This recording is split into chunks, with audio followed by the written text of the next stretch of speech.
పడితే అలా మాట్లాడతాను, ఎలా పడితే అలా చేస్తాను అంటే తెలుగుదేశం పార్టీలో కుదరదు.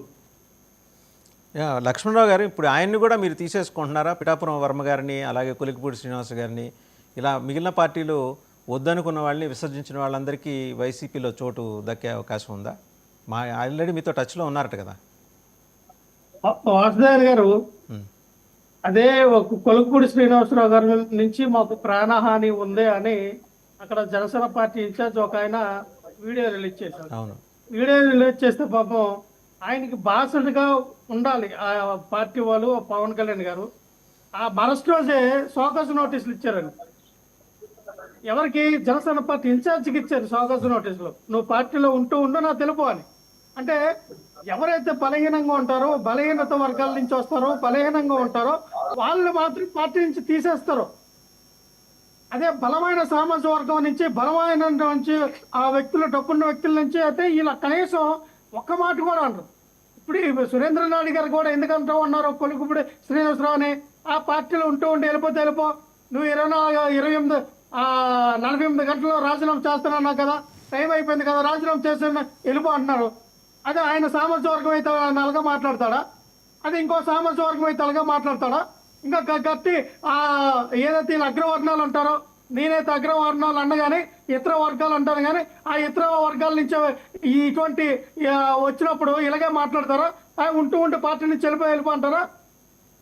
అంటే ఇది కరెక్ట్ కాదు అంటున్నా నేను. తమ్ముడు ఒక సెకండ్ నువ్వే మాట్లాడు ఒకే సెకండ్. నేను సబ్మిట్ చేస్తాను అంతే, నువ్వే మాట్లాడు. ఇప్పుడు కొలికిపూడి శ్రీనివాసరావు గారికి మీ ఆత్మ వంచన చేసుకోకుండా మాట్లాడండి.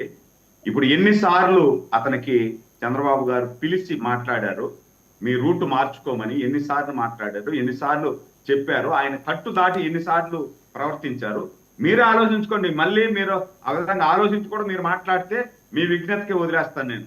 ఇక్కడ తెలుగుదేశం పార్టీలో ఒకే సెకండ్ తెలుగుదేశం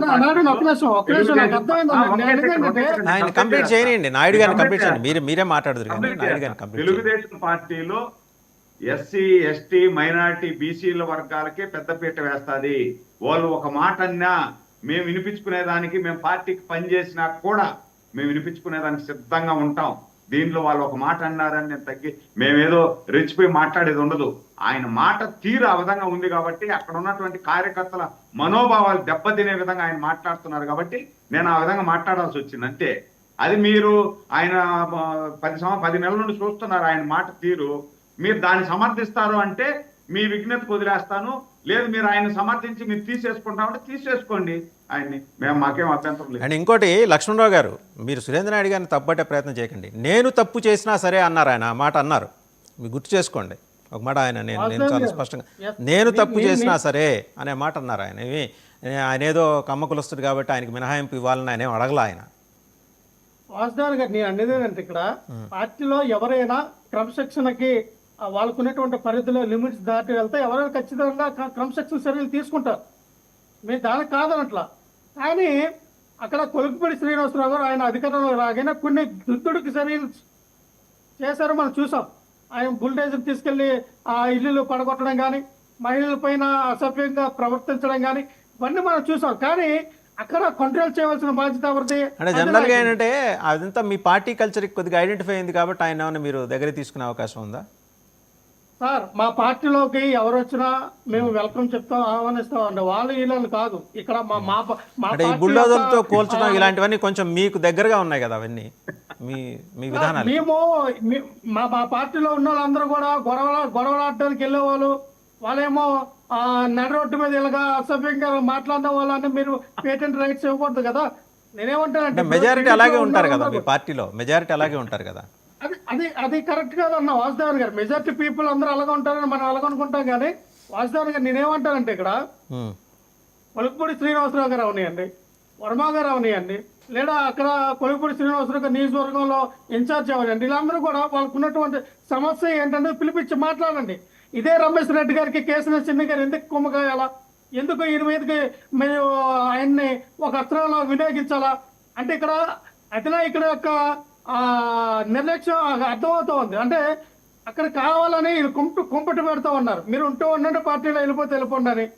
కొలుపూడి శ్రీనివాస్ అన్న వ్యక్తి చాలా వెల్ ఎడ్యుకేటెడ్, ఎంతమంది ఐఏఎస్ ఐపీఎస్లకి తరబేతి ఇచ్చినటువంటి ఆ ఐఏఎస్ విద్యార్థులు అయ్యే ఆ వ్యక్తులకి తరబేతి ఇచ్చినటువంటి వ్యక్తి అయినా, అలాంటి వ్యక్తులు కూడా కొంచెం నాలెడ్జ్ ఉంటుంది. ఎక్కడైనా ఇప్పుడు మన జీవరెడ్డి గారు వెళ్ళిపోయారు, జీవరెడ్డి గారు తప్పు చేసి వెళ్ళిపోయారా? అక్కడ జరిగినటువంటి అవినీతిని ఆయన ప్రశ్నించి వెళ్ళిపోయారు. ఇగో ఇలా జరుగుతూ ఉంది, ఇది అవినీతి జరుగుతుంది. సురేంద్ర గౌడ్ గారు ఇంతకు మీరు పెద్ద మాట్లాడుతూ ఉన్నారు. పవన్ కళ్యాణ్ గారు చాలా త్యాగం చేశారు, త్యాగరాజు, త్యాగమూర్తి అని. ఎస్, 154 సీట్లు త్యాగం చేసినటువంటి త్యాగమూర్తి అండి పవన్ కళ్యాణ్ గారు. ఎవరు త్యాగం చేస్తారు సార్? 21 సీట్లు తీసుకున్నారు, 154 సీట్లు త్యాగం చేశారు ఆయన. మీరు ఎందుకు ఆయన్ని మీరు అంత బలవంతంగా మీరు త్యాగం చేసినట్టు చేశారు? ఆయన వదిలేస్తే 175 సీట్లు ఆయన పోటీ చేసిన, 175కు 175 ఆయన గెలుసును, 100% స్ట్రైక్ రేట్ ఆయన